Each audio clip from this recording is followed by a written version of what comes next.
unbelievable.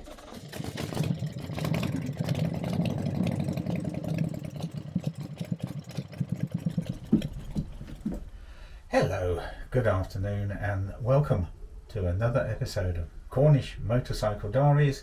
Captain Clumsy at the helm, and today's little episode is more of a Monday moan and a rant, particularly about paint. One or two other little things to moan about, a couple of good things to talk about. Going to also mention some proposed jobs and little things, some not so little things. But yes, welcome to the bike shed, which is my little cosy home for Vera the V7. So right, let's kick off with the paint. Now, what is it about motorcycles, paint manufacturers and dealers is they don't seem to care a jot about people actually getting stone chips like this one, or having crash damage. The response I get is, oh, well, you go after RS paints, or oh, we'll go on the internet and find some. In the case of this particular motorcycle, being Italian of course, is Piaggio Group, who own the Moto Guzzi name, don't do paint codes. But that's not just the Italians.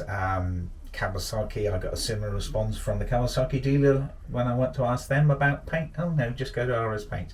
Well, actually the paint that RS Paint sent me wasn't terribly great. Not their fault, it's just not up to the job really. It needed a little bit more thought to it. So for this, I also rang the dealers, SP Motorcycles in Exeter. Don't go to them because they couldn't care a jot. Evidently their attitude was very blasé. But don't you realise, guys, that if you sell things like paint and look after your customers, you will actually get more sales. You will actually get a well-engaged customer base that will come back time and time again. But if you don't, they'll waltz off to somebody else. It's unbelievable that this happens in this day and age. But motorcycles after sales has always been a bit sketch, it has to be said.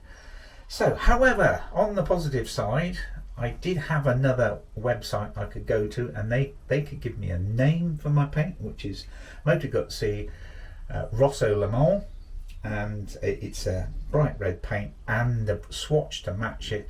And doing that, I called Paint Nuts, who were able to give me a paint code. So now I'm sorted. What about all the other people who own different coloured Moto Guzzis and Lambrettas and whatever else they sell, Kajivas and goodness knows what? So that's just another thing. But I'll probably put up something on the web somewhere just to sort of talk about how you do these things. But relieved, I can't say that RS Paints were unhelpful. They offered to look on the internet for me, asked for a photo for the bike so they could try and colour match it. So service was good. Paint Nuts were also good once they got the actual paint name. But really, is that necessary? Anyway, on to other things, and in positive news, Hagons are on the way. Yes, the long-awaited shocks, and hopefully they'll arrive at more or less the same time as the paint, so I can take it down to Coastal Motors. I'll put up a photo of their place. He is a very helpful chap. Nothing was too much trouble for him, so again, recommended. I recommend all these people. It's just really the manufacturers and the dealers who are a bit off kilter. Now some other stuff forthcoming, small jobs. Now this little thing, if I can show you it, is the motorcycle tank mount rubber. It's in pristine condition, unlike the one that's on there at the moment, which is corroded to buggery. And I shall also in due course be ordering some more of the other corroded perished rubber bits, because if the water gets into the electrics, then we're a goner, aren't we? So there's that to be done. Also, these mirrors. Well, apart from this one having a scratch on it from when the previous owner ditched it, ditched it, and that's not the right word, she had dropped it in front of the dealers. Very embarrassing. So it's scratched, but the quality of the chrome plating is very poor. just coming off in places. So I'm looking for replacement mirrors. I think add that to the list. I'm thinking black actually, because the majority of the front end is black with a few chrome accents. Anyway, something neat and easy to adjust, because they're also not easy to adjust. God almighty. So there's that. The rubber parts. Oh, also number plate. I'll just try and show you some of these things, seeing that might be helpful. Is cracked, so I might get one of those slightly smaller ones. I know they're, but I think it'll look good on that. Just don't intend to do a fender chop or a tail tidy, not at this stage anyway. Indicators possibly, because they are looking a bit tired, but we'll get round to that. We'll get round to that. It's many things on the list before then. So I think that's about it for this rant and moan, but actually there's lots of positive things going on here too. So yes, keep coming with me while Captain Clumsy attempts to execute these repairs without either damaging himself, the motorcycle, or the environment.